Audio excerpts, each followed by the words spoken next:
Hello, আসসালামু আলাইকুম everyone.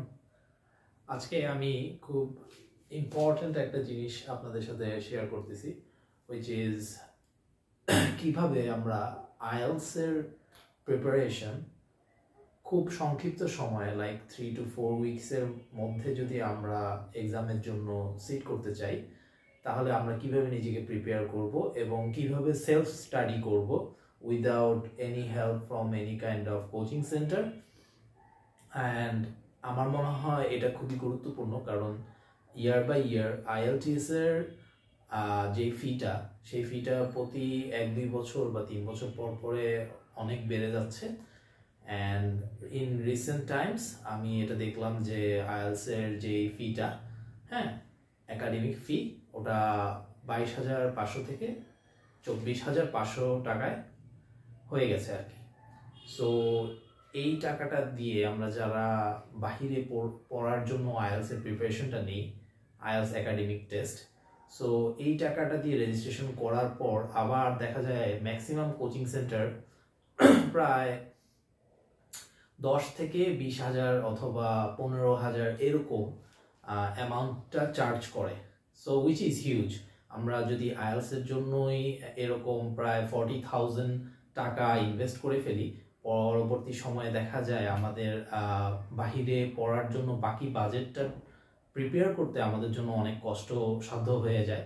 বিশেষ করে যারা মধ্যবিত্ত অথবা যারা অনেক স্বপ্ন দেখে, নিম্নবিত্ত পরিবার থেকেও স্বপ্ন দেখে যে কোনোভাবে আমি টাকাটা ম্যানেজ করে যাব, সো তাদের জন্য বিষয়টা খুবই কষ্টসাধ্য।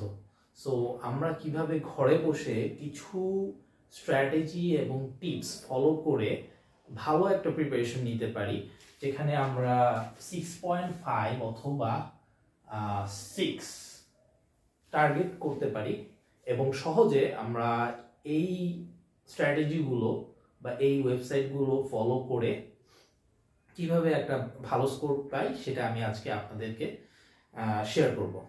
সো এটা আমার বাস্তব অভিজ্ঞতা থেকে এবং মোটামুটি ইংলিশে ভালো না হলেও মিডিয়াম লেভেলের, আমি নিজেকে এভারেজ বলেই দাবি করি। সো এভারেজ যারা হচ্ছে এইচএসসি পর্যন্ত মোটামুটি পড়াশোনা করেছেন, ইংরেজির নিয়মগুলো কিছু কিছু আপনার মনে আছে, তারা এই স্ট্র্যাটেজিটা ফলো করলে ইনশাআল্লাহ সহজেই 6.5 কিংবা কেউ কেউ হয়তো 7+ পেতে পারেন।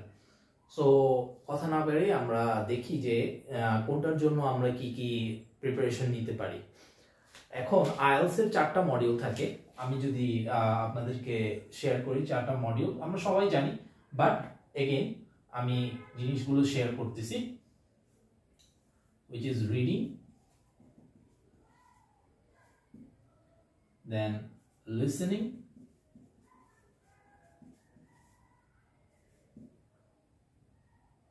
writing, finally speaking.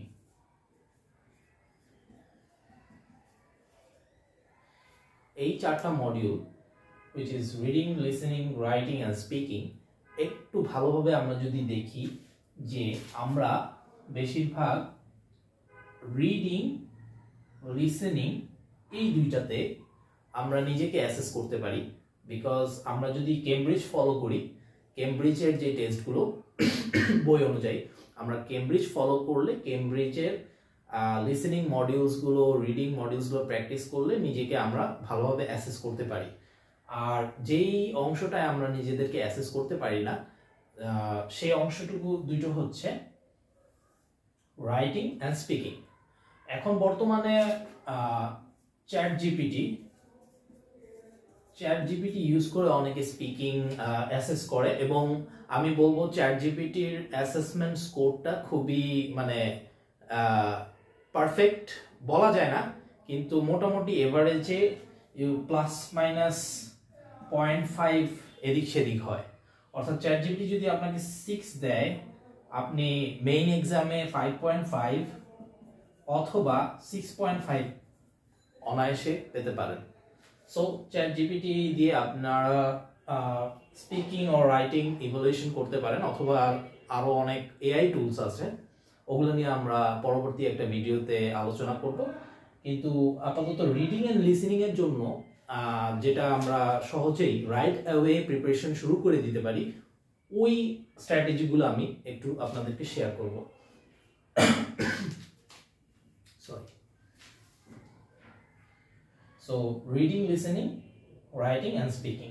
সো আমি প্রথমে রিডিং দিয়ে শুরু করতে চাচ্ছি।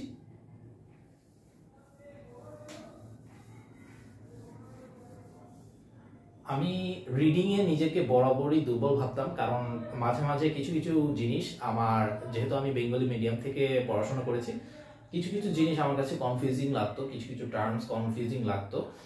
সো রিডিংটা আমি চিন্তা করেছিলাম, যখন প্রথম আমি কেমব্রিজের একটা টেস্ট দিই, তখন আমি হয়তো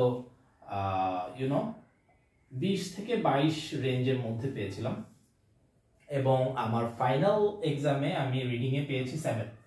হ্যাঁ, so 7 is an average score, but still আমার হিসেবে খুব একটা খারাপ আসে নাই। সো আমি দেখি যে 7 থেকে 9 পাওয়ার জন্য এই স্ট্র্যাটেজিগুলো আই গেস বারবার প্র্যাকটিস করলে, হ্যাঁ, তাহলে আপনারা ভালো একটা আউটপুট পাবেন। সো আমি যেটা করেছি, আমার জন্য আমি ফলো করেছি হচ্ছে বাংলা আইএলটিএস নামে একটা চ্যানেল।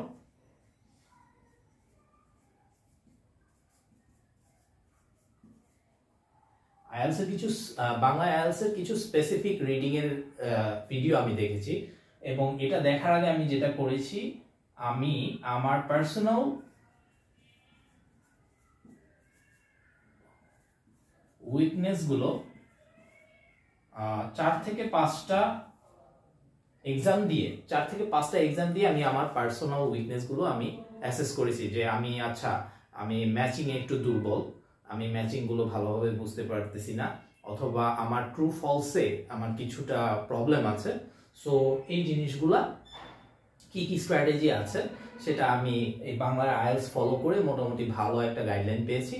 এবং আপনারা যদি ওনার কিছু স্পেসিফিক ভিডিও দেখেন, তাহলে খুবই আপনারা উপকৃত হতে পারবেন।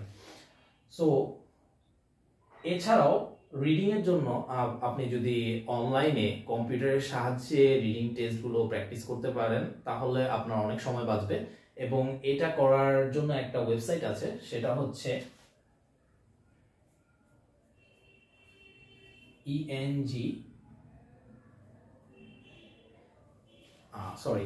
ওয়েবসাইটটার নামটা আমাকে একটু চেক করতে হবে।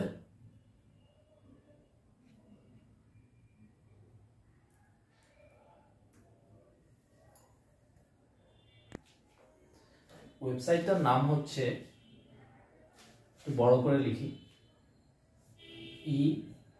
ENGNOVATE.com। এখানে আপনারা একটা অ্যাকাউন্ট খুললে, এখানে রেজিস্ট্রেশন করতে হয়। রেজিস্ট্রেশন আপনার ইমেল দিয়ে, জিমেল দিয়ে রেজিস্ট্রেশন করে এখানে অ্যাকাউন্ট খুলে আপনারা প্র্যাকটিস করতে পারবেন। ইন্ডিভিজুয়াল কোয়েশ্চেন টাইপ প্র্যাকটিস করা যায়, ফুল টেস্ট প্র্যাকটিস করা যায়, এবং ইটস টোটালি ফ্রি। সো এটা খুব ভালো একটা রিসোর্স বলে আমি মনে করি। যারা বাসায় বসে বসে প্র্যাকটিস করার চেষ্টা করেন, তারা এটা ফলো করলে খুব উপকৃত হবেন। হ্যাঁ, এখন রিডিং এর ক্ষেত্রে বাংলায় আইএলটিএস হেল্প করেছে। এছাড়া আমি আরেকটা চ্যানেল ফলো করেছি ইউটিউবে, which is IELTS advantage.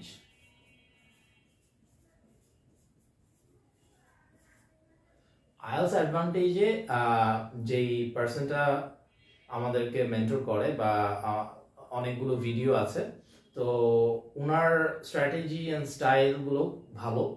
So ওনার কয়েকটা ভিডিও যেগুলাতে আপনারা বোধ করেন যে আপনাদের উইকনেস আছে, সো ওই ভিডিওগুলো যদি আপনারা দেখেন, তাহলে ওই স্পেসিফিক কোয়েশ্চেন টাইপে বেশ কিছু ক্রুশিয়াল অ্যান্ড এসেনশিয়াল আপনারা স্ট্র্যাটেজি পাবেন।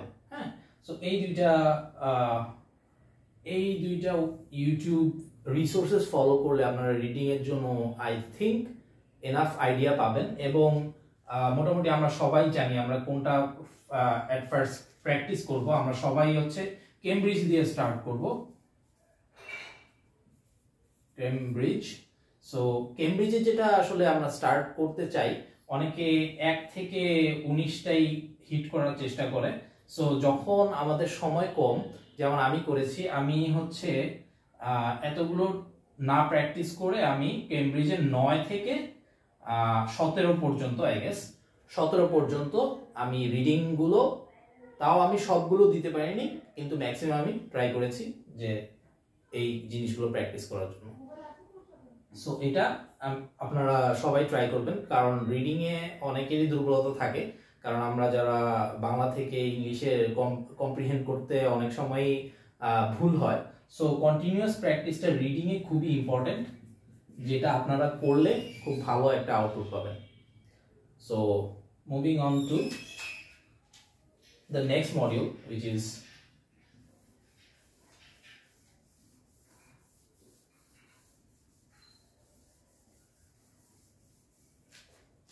the next module would be listening.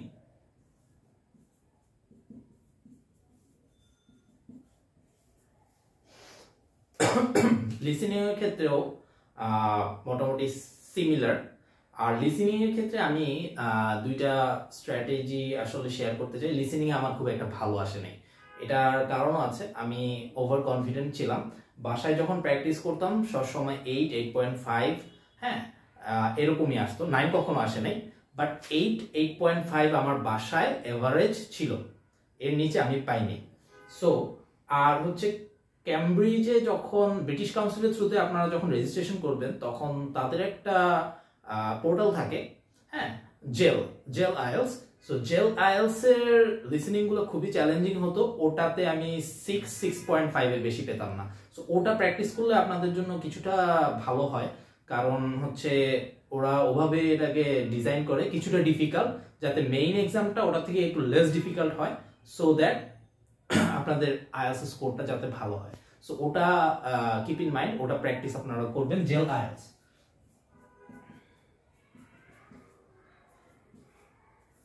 আর আরেকটা জিনিস হচ্ছে টাইম ফ্রেম যদি আপনাদের কম থাকে, লাইক অ্যাপ্লাইং এর সময় কম, আমাকে এখনই আইএলস দিতে হবে, আর অথবা আপনারা প্ল্যানিং করতেছেন বাইরে যাবেন পড়াশোনা করতে, সো পড়াশোনা করার জন্য আপনারা যদি বাইরে যেতে প্ল্যান করেন, সো আইএলস এর জন্য আইএলস দিব না করে you should book the exam first.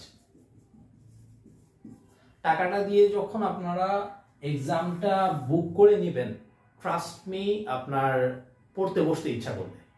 আর যদি আপনি এক্সাম বুক না করে চিন্তা করেন যে একটু প্রিপারেশন নিয়ে আমি তারপর আমার মনে হলো যে আই এম কনফিডেন্ট এনাফ, দেন আমি এক্সামটা দিব, তাহলে আপনার এক্সাম দিতে অনেক ডিলে হবে। কারণ আমার ক্ষেত্রে যেটা হয়েছে, আমি 2022-এর পরে ভেবেছিলাম 2020-এ আমি আমার গ্র্যাজুয়েশন কমপ্লিট করি, এরপরে আমি ডিরেক্টলি জবে ঢুকে যাই। সো জবে ঢুকে যাওয়ার পর একটা স্টেবল জব হওয়ায় আমার বাইরে যাওয়ার অ্যাসপিরেশন খুব একটা ছিল না, বাট অলওয়েজ আমার টার্গেট ছিল আমি বাইরে মাস্টার্স করতে যাব। সো 2023-এ মোটামুটি আমি অনেক রিসার্চ করে আমি ঠিক করি যে আমি যাব। সো তাও 2023-এ আই ওয়াজ নট প্রিপেয়ার্ড।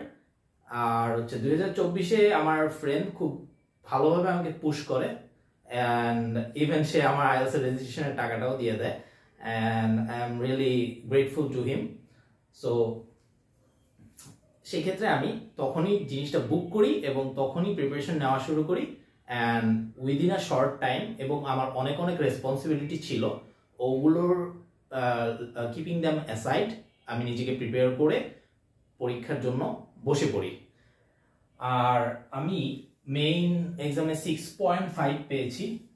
এই 6.5 পাওয়ার জন্য মানে লাইক কিছু জিনিস আসলে আমার না হয় ভালো ছিল। আমি লিসেনিংটা একটু অল্পই প্র্যাকটিস করছি, কারণ বেশ কয়েকটা প্র্যাকটিস করার পর 8.5 আসায় আমি ভাবছি আচ্ছা কেমব্রিজের কোয়েশ্চেন তো সহজই হয়, তো এরকম। বাট আমার এক্সামে 2 থেকে 3টাও এরকম অপশন ছিল, 2 ওয়ার্ডস লিখতে হয়, শুনে 2টা ওয়ার্ডস আপনাকে লিখতে হবে, নট সিঙ্গেল ওয়ার্ডস। কেমব্রিজের অনেক টেস্টে দেখবেন আপনার অনলি একটা ওয়ার্ডস দিতে হচ্ছে। সো এই ক্ষেত্রে মানে রিয়েল লাইফ সিনারিতে একটু একটু ডিফিকাল্ট থাকে, এটা এটা একটু মাথায় রাখবেন। এবং ফোকাস ফোকাস আমার ফোকাস রিলেটেড কিছু সমস্যা ছিল, কারণ হচ্ছে আমার একটু মানে বসে থাকতে আমি বেশিক্ষণ পারি না, সো আবার মনোযোগ ধরে রাখতেও কিছুটা কষ্ট হতো। সো এই ফোকাস লুজের কারণে আমি সেকশন 2-তে হারিয়ে গিয়েছিলাম। সো ওটা কোপ আপ করতে গিয়ে আমার অনেকগুলো ভুল হয়ে যায়, that is Y I ended up with 6.5। So আপনারা যদি ফোকাসটা কন্টিনিউ করে ধরে রাখতে পারেন, আই গেস লিসেনিং প্র্যাকটিস করলে আপনাদের 8 আসা কঠিন কিছু না। এটার কিছু কিছু স্ট্র্যাটেজি আছে, আর কিছু কিছু ভোকাবুলারি আপনার জানা থাকতে হবে, অ্যাকসেন্ট এন্ড টোনগুলো গ্র্যাস্প করতে হবে। এটার জন্য আসলে লিসেনিং এর কোনো বিকল্প নেই। লিসেনিং এর বিকল্প নাই অ্যাজ ইন আপনি লিসেনিং যেটা আমি করেছি, আই হার্ড পডকাস্ট